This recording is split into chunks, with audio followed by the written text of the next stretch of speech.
so inspired at the same time. But I can hear some of the audience members just making noises that how this is so impactful on the environment and what you're doing to help. It's like David and Goliath. So I think you are the David, and we all should help you to what you're doing because it's so inspiring, so inspiring. Thank you. It's very nice to hear that. Yeah, my name is Reet, as you maybe understood, but I'm sitting here with Anthony. Anthony is his background is fashion design, but recently he's actually doing more bags and accessories here in New York, and he's huge fan of sustainability. I'm a huge fan of sustainability. So I started my leather handbag company almost 25 years ago. Can you hear me? Everybody hear me? Yeah. And I was using vintage pieces, vintage fabrics, vintage leathers, vintage hardware. So 25 years ago, I feel like I was sustainable before I even knew what that word meant. So on my first trip to Estonia, which was 2 years ago, I was just blown away by how the design community is so conscious of the environment, and meeting you was just such an inspiration. So I think if collectively we all are conscious of what we just saw, we could make a movement, we could make a change based on what Reet exposed us to. Yeah, we were just talking another day about about the same thing, the impact, etc. And it's actually a very funny story today. As Anthony is working a lot with the vintage materials, the dress I'm wearing today is actually it's my grandaunt's, who actually from here, from New York, and her daughter is just sitting here, Reet. So it's Reet's mother's dress I'm wearing, which is like so funny how actually something what is made in the 70s has been traveling like from US to Estonia, where my mother used to wear that many years, and I started to wear the dress when I was in my 20s. I don't know, did you wear that dress as well? Do you remember that one? No? So then it probably just came from her mother to my mother, and then I started wearing it when I was in my 20s already, and I'm still wearing it. And I think this is like, it's a very good example of the really sustainable product. Like it's really how to consume less and how to actually make items but never become waste. Because I know that I will give that dress to my daughter, who is now 25, and she will wear that as well. And it has really lasted like 50 years, even longer probably. So we kind of have been talking like how really there are so many different ways how to be more sustainable, but design is extremely powerful tool to make products what we like, we love, we continue wearing and using, and they never actually have to become waste. Yeah, I would agree. I'm generally not a consumer. I hate shopping, but I'm lucky enough to be able to reuse or patchwork my jeans or my shirt rips. I can patchwork and make it into something creative. My first instinct is never to throw it out. I rework it, I make it into something else. So I'm lucky enough to be able to do that. And I think if more people offered that service, because they have jeans that they love, and they do, as you wear them, they tend to fall apart, but you love them, it has your personality in it. So if there were offerings of people who actually could help you continue the life cycle of that garment, I think it's a really important part of design. Yeah, especially when you go to the industrial areas and you see the impact of the industry. We are recently filming the second documentary with Jaak Kilmi, who was the director here as well. And we, 2 years ago, already now, maybe already 3 years ago, we started to research the topic called post-consumer waste. And we understood that if we see what happens actually in the areas where we consume mostly, like not in the production areas, but like Europe, here in US, Canada, UK, etc. The biggest issue has become post-consumer waste. There is no place where we could put that. We are putting so poorly designed products on the market that we are not able to do anything with them later on. So basically, we figured out that most of it, when we collect and pack it, ends up in Africa. The Kenya is one of the biggest market for our used clothes. So if you have time to come to Lafayette to the gallery and see the exhibition, then a few of the research projects actually there have been dealing with this post-consumer waste topic. And that's again, we are so used to see it in the way that we have such an enormous amount of waste or leftovers. But if we start to see it from the design perspective, then we have to change all the way how we actually make things, produce things, how we design them, and all the supply chain. What is of course one of the biggest problems what we are facing. It's not transparent, and we really don't know where our items, where our things are coming and what happens with them when we don't need them anymore. And if you really start to think how big is the industry, how much we produce daily, it's a lot. It's so much that the human brain doesn't comprehend the information. And like is that really necessary? That's the question. Is it necessary to produce 43,000 of anything? I mean, we have so much on the planet already that if we could just use those resources that we already have that exist, we could stop all of this waste. If people would stop consuming so much, I mean, do we really need that much stuff? Does the factory really need to produce 100,000 of anything?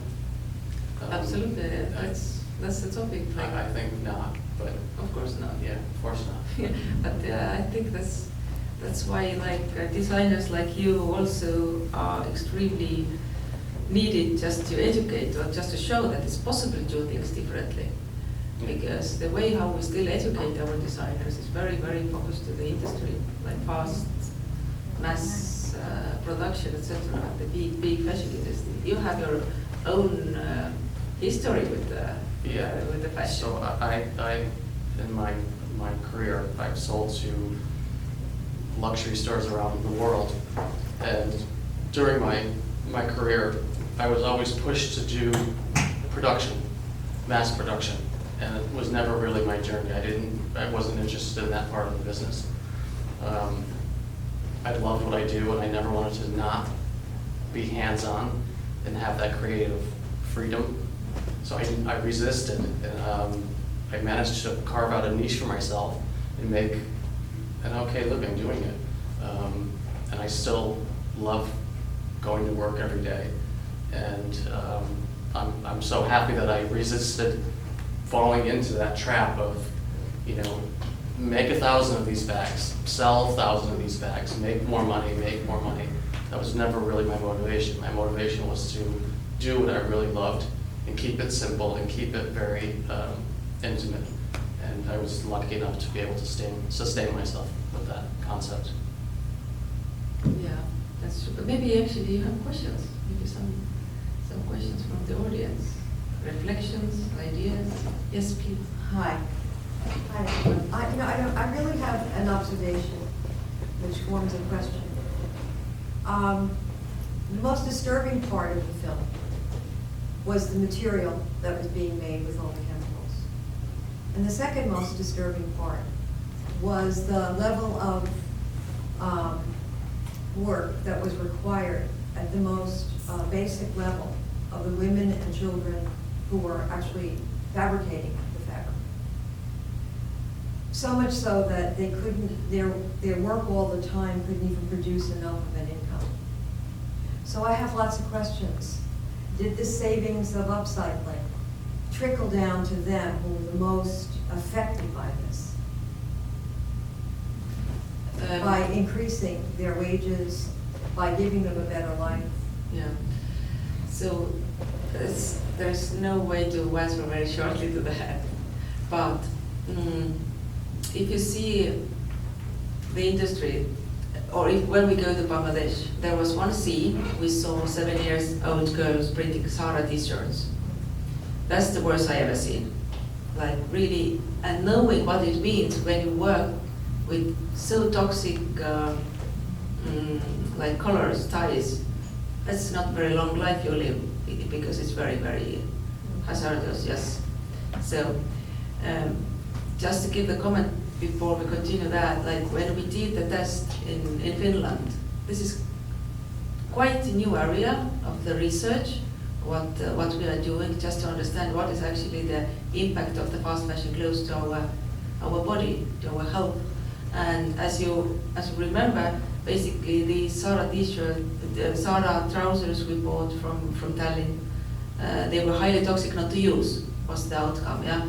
So but it's so expensive to make these tests, and it takes like, I don't know, I don't remember anymore, I think it took like 2 months or something like this to get the result. So we didn't do that, but the problem is we're buying all of that. We have no idea actually how it you know, influences our body, and that's the one point when I understood that, okay, if we are even working with electoral materials, trying to solve this one issue in this whole big thing, then what we never do is the post-production, which is the most harmful part for the product. Like all the denim what you're wearing, which is like light or stone washed or something like this, it's very heavy chemicals. And people working with these chemicals, most of the places, they are not protected. The question is how that happens, or how happens that 7-year-old girl printing Zara t-shirts. It happens that way, that the company who is actually putting in the order doesn't check the value chain. They are buying only price. And what happens if you go to for example, to Bangladesh or the areas where they produce, it's not that they don't want to pay salaries for their workers, but they are fighting, like, for example, the big company, if somebody offers 10-cent lower price or few cent lower price, it's like the industry, they go to the next one. There is no like proper agreements, like they basically, it works only who actually gives the lowest price. And that's how it happens. And as they don't have any standards, they have like, the only standard is the lowest price, then things like this, they happen because they need to have a job, they need to have a work, they need to pay some kind of salary, and it goes like this. The company we are working with, Beximco, we have been working with them 12 years already. We started, the cooperation started, you saw it. We have certified them, they have UPMADE certification. They have done a lot of development since that. They opened the recycling factory. They have like full transparency. This is, I would say, one of they have invested so much money to actually develop the factory. They have the child care, they have their own hospital, etc., etc. And they are part of ILO. That what means really, like, if I'm 100% sure, and I know because we also recertify them every 3 years, that that's the place where you can be safe. But it's like everywhere. You can find good and you can find bad. You can find very, very good companies, because what has happened, and especially during the COVID, is that not only that production is moved to areas like this or to Asia, all the innovation has moved there as well. So basically, the brands are not only ordering nowadays, they are also order design from them. They just go, they shop, and they will produce. We are in this very interesting moment where one point these big factories actually don't need the companies anymore. There is one Chinese brand you all know, I'm not going to mention it, it actually already works that way. That it's very interesting time in that industry, and when it happens, then the prices even go more down, and it will be even bigger. And the only thing what they don't know how to do is how to do the sales and marketing. But this is only the matter of time when they start buying that in as well. So in this meaning, if you see where the big, like the fast fashion and the mass production, what way it's moving, it's still growing, and it is growing. Then there has to be some kind of other I would say like local companies here or in Europe who actually start to really produce more locally and start to talk about like good quality products, good quality design, and especially it is there as a lifestyle, but it's still very, very small, and because it has been that way so long time, and the price is the one what actually makes it work. Like it's capitalism where we are living in. So I hope I did answer your question more or less. I thought as much. It even begs the question about fashion, about our obsession with fashion and change, and the exterior of our lives reflected through our clothing and our objects and our possessions. It's a very, very big consumer issue that's having an impact on the environment, on our idea that everything is disposable, that everything is changeable, that we need to have the newest and the best. And you found a way to have your product have conscience, which is way ahead of many other corporations. So. Yeah, just about the social topics, it's like when we were interviewing these ladies there, that was the hardest moment during all of the 5 years we did. We really did it 5 years. It was a very long process. And when we went back to the hotel from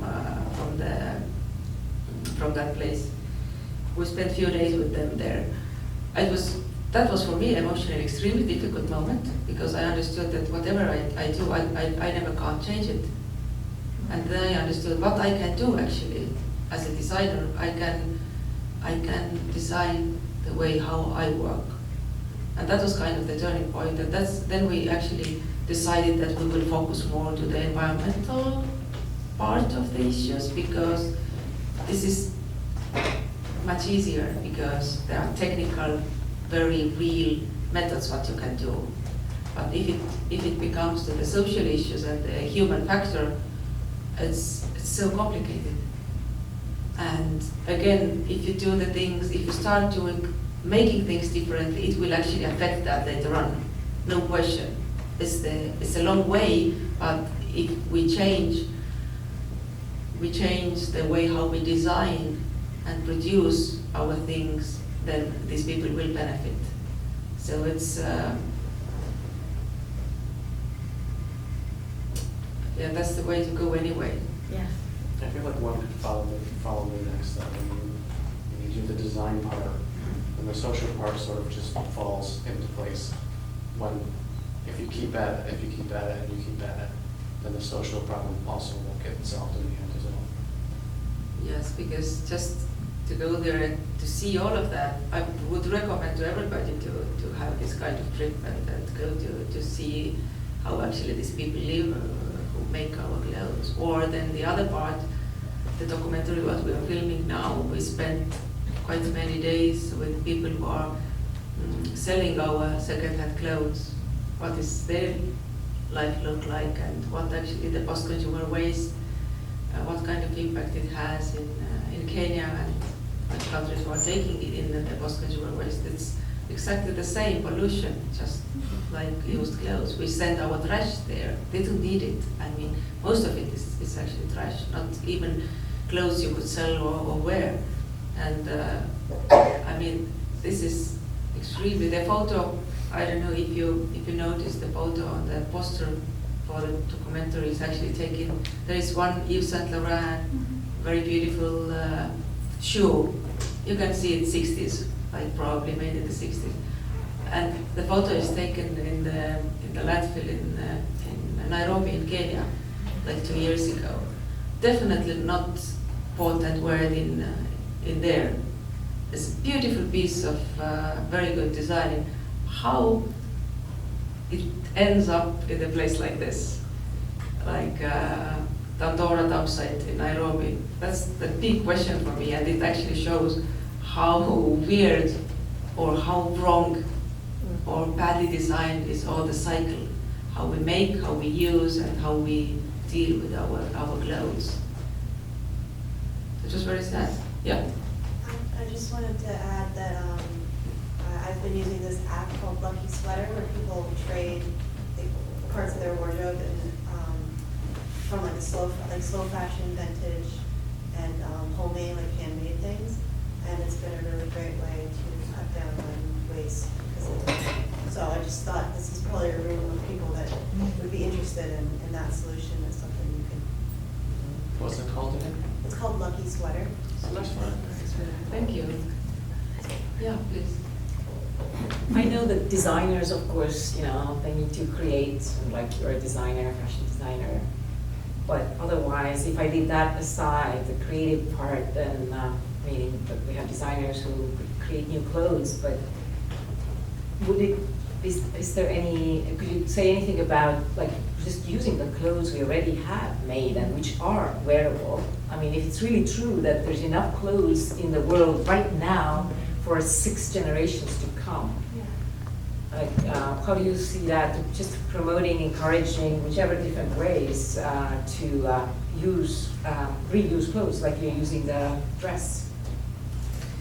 I think it's very much educational thing, and how it comes from home. For me, it really, if I think back, it comes with the way how our family used to do things.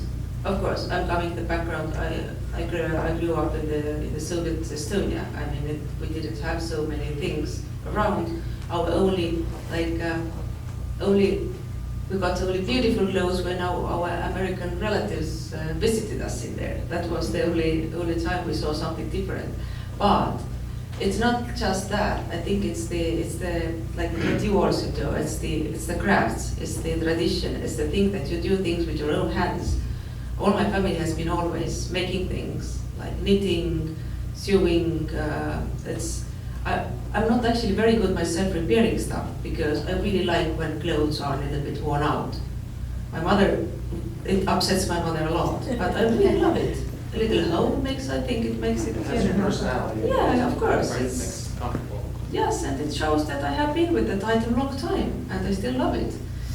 But I think it's very, very much of how we can grow our kids, because it really comes from the home a lot. Or then you need to have very good people around you when you're growing up, or you just have this very, very, very good and nice friends around you but in one point, and that's also true, that people, they want to kind of identify themselves through the clothing, which is a very natural thing to do. And I think that's where like upcycling kicks in, and making things with your own hands. You can always redesign your stuff. You can always swap. What I sometimes do, I put some of the clothes I'm emotionally a little bit tired, I pack and put them somewhere in my cupboard, and then after a few years I take them out and then they're like new. There are a lot of tricks how to trick your own mind not to go and buy. Shop your own closet is what they say. Exactly. Yeah. Because I'm sure that people have things in there that they've never worn. Marcella. Yeah, so I think it's a whole change of the mindset. But we live in a consumerist society, especially in this country, where you just want to consume as much as possible. And like I said the other night, do you really need that? You don't really need those things. And if people were encouraged to reinvent whatever else is in their closet, as opposed to going out and buying something new, it would be a complete different mindset of how to upcycle or how to recycle, and not buy something new and then never wear it. So yeah, I think it's a movement has to be started, like this app. I'm sure there's others, to not waste so much is really the point. Not consume and not waste. So yeah. There's very sweet example. I have 17 years old son, and he started to be really interested in fashion design. And now, yeah, we have because we repair all our stuff. Like we have a studio called Trash to Trend. Now he runs this trash to trend studio with his friends, like 17, 18 years old boys. It's like really like big ones. They come in like every week. They have this design, like the denim tuning workshop. What they do, I'm so happy. You can't even imagine how happy I am. They're not hanging out somewhere, but really these guys, they're coming. They are learning how to use all the machinery. They are like sewing. Like just yesterday, my son like sent me the photo. He made new pair of jeans. I mean, that's the hobby, and at the same time, I mean, they learn how to make things with their own hands, and it's I think it's super cool. But you really have to see when there is this point when they are a little bit interested, and then just give a little push, and then they have started to. One of his friends have started to do accessories, hats and stuff out from denim, and people bring to our studio a lot of jeans because in Estonia we still don't collect textile waste. There's nothing to do with it, and they think that we need them. And of course, if somebody brings, we always say yes, and we take them, and then we use them during the workshops and other activities, or sometimes we fix them and we sell them like secondhand. But for this kind of I mean, this was in the Christmas time. This one friend's mother, I saw her, and she said to me that I'm so happy. Like, do you know what my son asked for the Christmas present? And I have no idea. Sewing machine. 18 years old boy. I was like, well done. I wonder I mean, amazing what you're doing, and I love all your stuff, which I'm wearing. But I wonder how it was for you, as a white woman, European, going into these places, where the Bengali people, and how did they see you? How was their initial reaction to you? Going there and trying to, looking at what they're doing and suggesting to do things differently. I think it's an interesting aspect of the movie that I would like to hear about. Yeah, that's a good question. This is something what just happens. I have been really lucky in this meeting. I have always met like very right people somehow. I don't know how, and I think it's because I'm so passionate about what I do. Then I'm able to kind of explain it in the way, because if you think about the Bangladeshi factory, we have been now working together 12 years. I mean, that was a miracle they let us in, let's be honest. Usually you don't get in there. But the reason why they let us in and we started working was the CEO of the company, we're still very good friends. He's just so open-minded person, and he understood what I'm doing. He was so interested in my research. And I saw how of course, he's a businessman. In his head, he thought, okay, maybe there's something I could benefit from. And he did, that of course. And I think it always, like one-to-one, it's always ends up with one-to-one connection, if the person understands you or not. And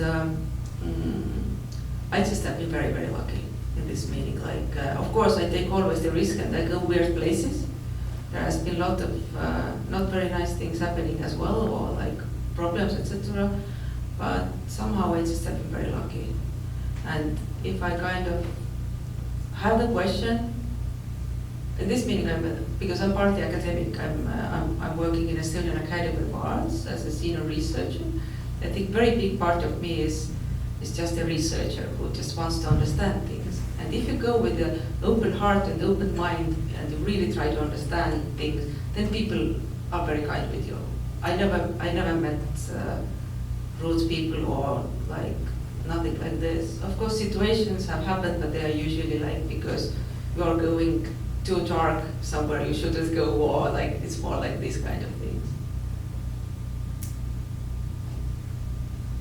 But yeah, it takes a lot of work and research to understand where are the places we're good to go, because now we are working with factories in Bangladesh. We used to have before Corona like 3 factories in India, in Turkey, Poland, Estonia. Now we're working with Kenya as well. We started certifying the factory in there, culturally completely different from Bangladesh, for example, or from India. It's just very interesting to see different cultures and how they work and how they think, and they all have their own very specific problems. But Kenya is very interesting right now because a lot of production moves into Kenya from Sri Lanka, from Bangladesh, from India, because it's the cheapest place right now, and they are building up it like this kind of industrial parks where you have this tax-free production, and now they are facing the same issue. They didn't have this production waste issue. Now they have both. They have post-consumer waste and the production waste is piling up as well. It's quite bad for them there right now. And is your second film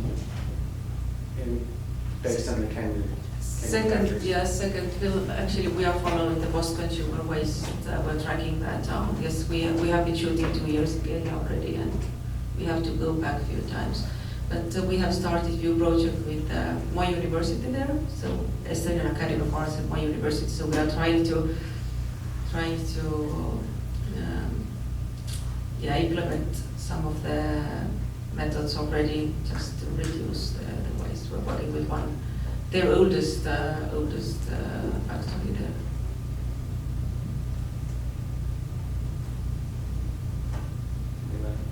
Yeah, please. How do you think high fashion, like couture, affects, like, and trickles down into fast fashion? That's a good one. It's a good one. The problem is that actually fast fashion is influencing more high-end, like it's opposite. It used to be the way that I remember so well years ago when all the fashion magazines, they didn't have fast fashion ads, for example.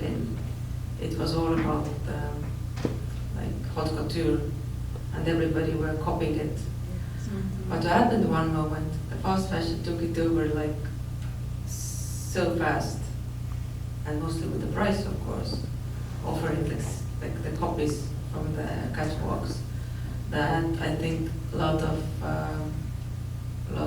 haute couture brands had to adapt and start to, like a lot of them have like these very cheap collections as well, what they actually make only for they don't sell them in the proper stores, they make them and put them only to the outlets.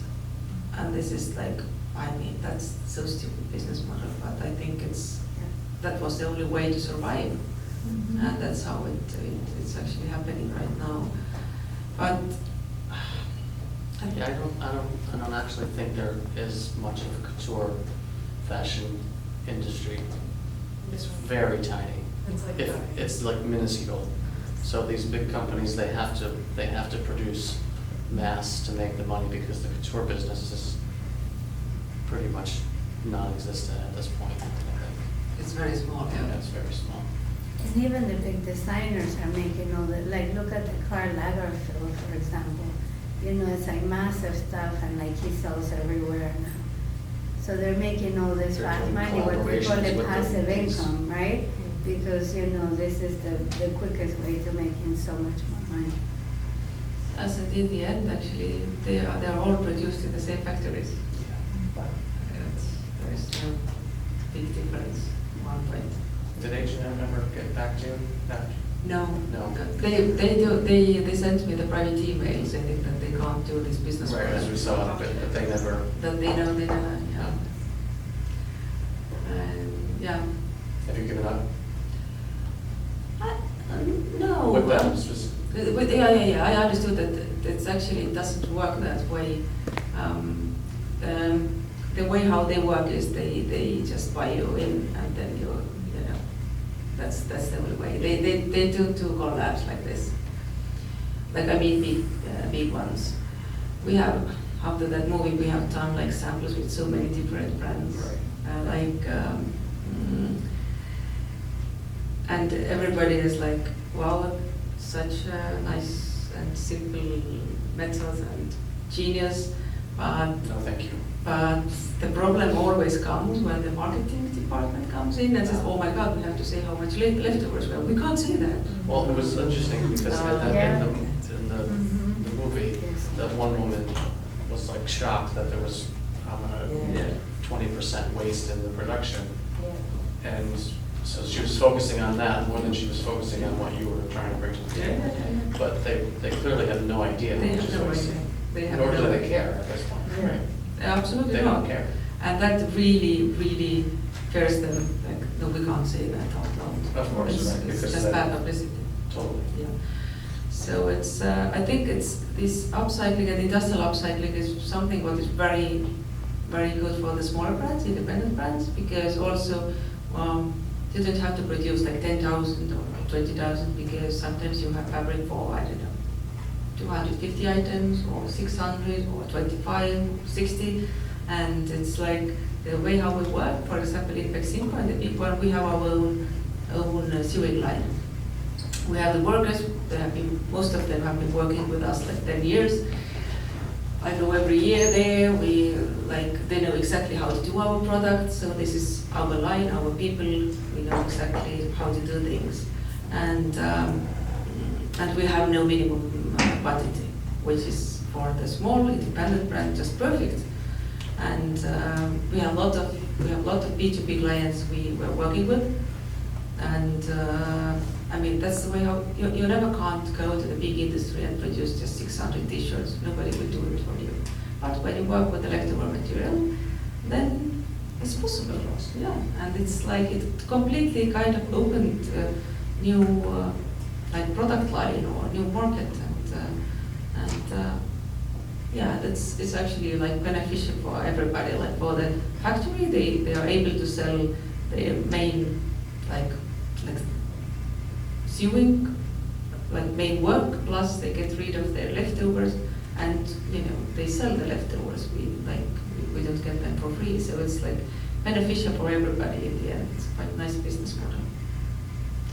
Two questions. How did you make them measure properly the patches for the t-shirts? Because you kind of left us in the mystery.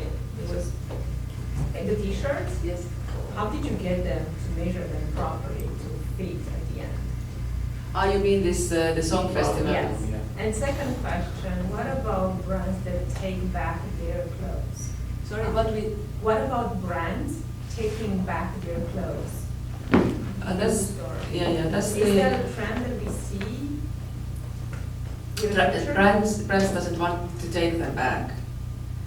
That's for sure. So that's a huge discussion going on in Europe, and I hope here as well, how to solve this post-consumer waste issue.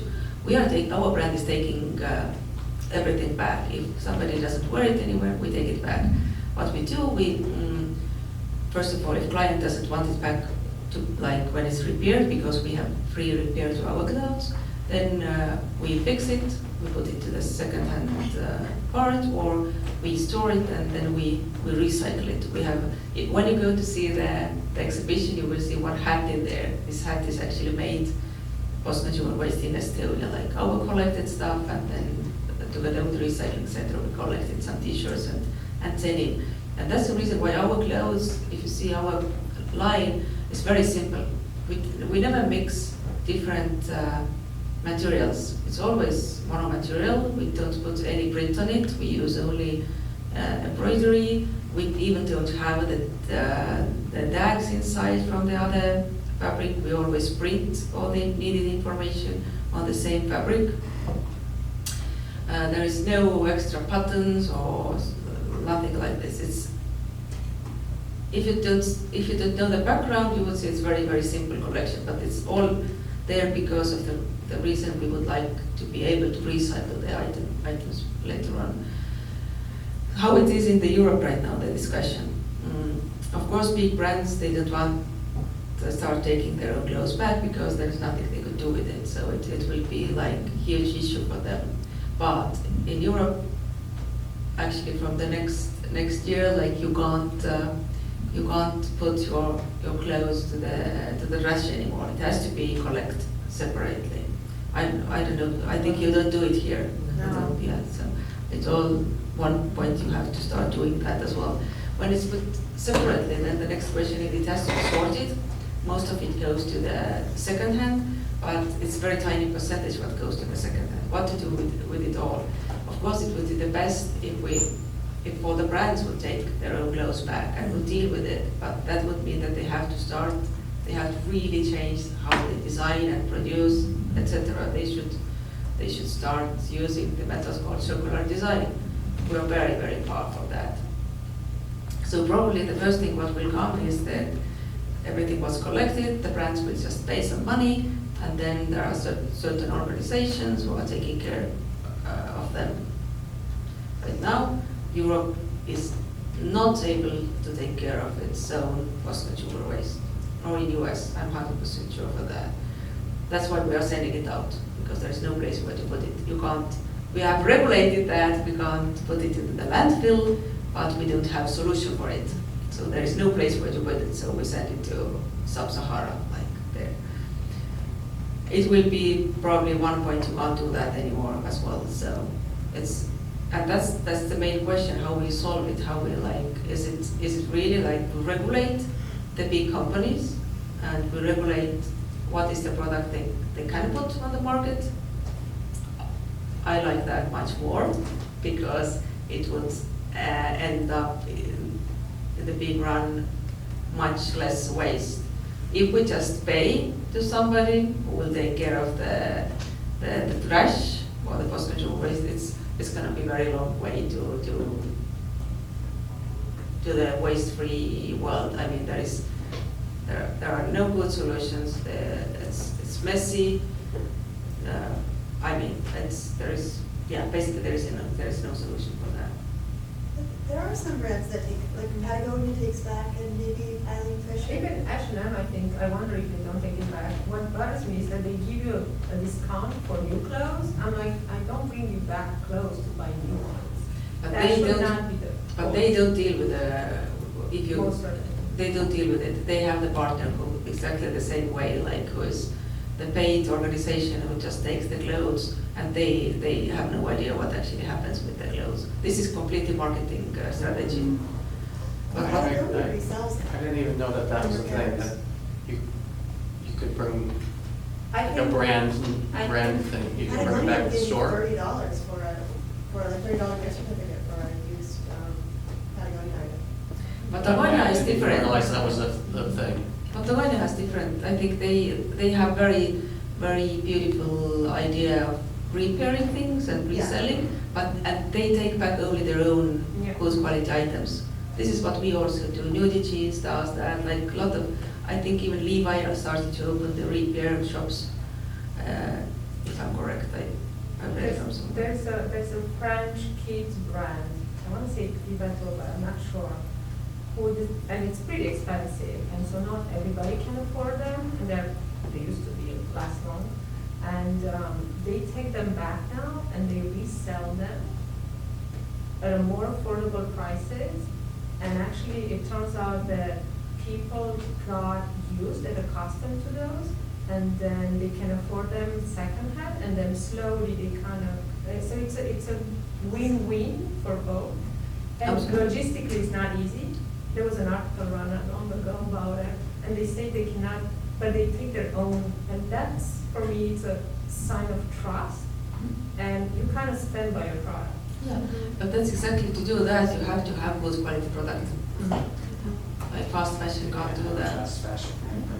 Yeah, it's. What about if tax or what, I don't know, what's the, or have, just like food, right? Know what ingredients are in the product. And forbid, or, I don't know, make some. EU actually wants to, that there was big discussion about how to tax less sustainable products. But, oh my God, I don't even know where it ended up. It's such a complicated. It's a very complicated thing to do. It's extremely complicated thing to do. Yes? I have a question too. You were talking about all the dyes and all the toxins in the jeans, everything that was in there that is harmful to people working on it, and that's in the product. First of all, when these products are washed, I think that's why they say wash before wearing, which I do all the time. Is there some residue still in the clothing? And the thing is, for instance, the FDA has in the United States about food, what they can and cannot sell to the public. But there's nothing about clothing, what can be sold to the public. Especially if it's made in another country where, you know how they say, I'm sorry, I'm Sicilian, so I may not be politically correct. Don't buy toothpaste if you see it's made in China, because China doesn't have the restrictions that we have on toothpaste, hopefully. I mean, we have, but if clothing is made in a country where these dyes and chemicals, and they put it into the water for their own people to have there, how do we know that what we're wearing doesn't have any residue even after we wash it? And is it harmful? And should the government, We don't know do that. something with that? But there is like two things. One thing is that actually the recipe will be given by the brand. What kind of, because there are very different dyes, more expensive dyes. Right. Like for the denim, for example, if you dye the yarn, it's much better quality. It stays longer in there, and you can understand when you see the denim, when it's like when you have white inside and Right. blue up, then it's good quality. Then it means that the yarn has been dyed. When they tie the fabric, then there's a kind of middle one. But how the fastest and cheapest way to do is that they produce the trousers, and then how it's called, like reactive dye, I think. Then this is the cheapest, and then they just put it to the washing machine, and they just wash it, and it becomes the color, because they use only like the white fabric to make them. This comes very easily out, and it's like it doesn't stay properly in. And as the scientist, the lady, the Finnish lady, her study shows, I don't remember was it in the movie or not. If not, then it was in the private conversation, that they made a study like if you wash in the washing machine at home pair of jeans or the cotton product, then you have to wash with 60 degree, and I don't remember how many, it was like a lot, how many times when it actually became clean. Wow. So basically, but if you have jeans where you have like elastan in, when they are stretchy, you can't wash them with the 60, because the elastan will just, Just come right out of it. come exactly, and you can't wear them anymore. You have to wash like 30 or 40. So and the reason why it's like this is like nobody actually controls. There is no control mechanism. A few years ago, I remember Denmark did this kind of test that they collected some items from the stores, and the result was, I don't remember the brands anymore, but some Danish brands, they had to take I think whole collection, or like really a lot out from the back from the sales, because their regulations didn't meet, they didn't meet the standards. But no, it's very expensive to do that. That's the problem. And as they produce somewhere else, and they really just give the recipe there, like basically factory just follows what the brand says. They can't decide anything by themselves. And every brand has different quality standards. Like this is like a business kind of secret, or the recipe, the dyes, the way how they do things. All of that is not actually transparent information, and factories don't share that as well.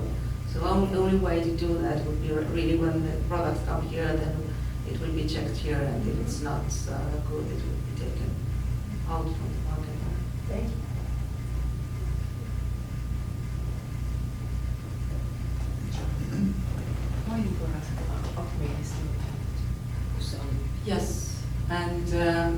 last thing is that you're very welcome to visit our exhibition in Lafayette, 188 Lafayette Street in Soho, where you can see a lot of our the 45 Estonian designers showing their designs in there. Like, please come to see us.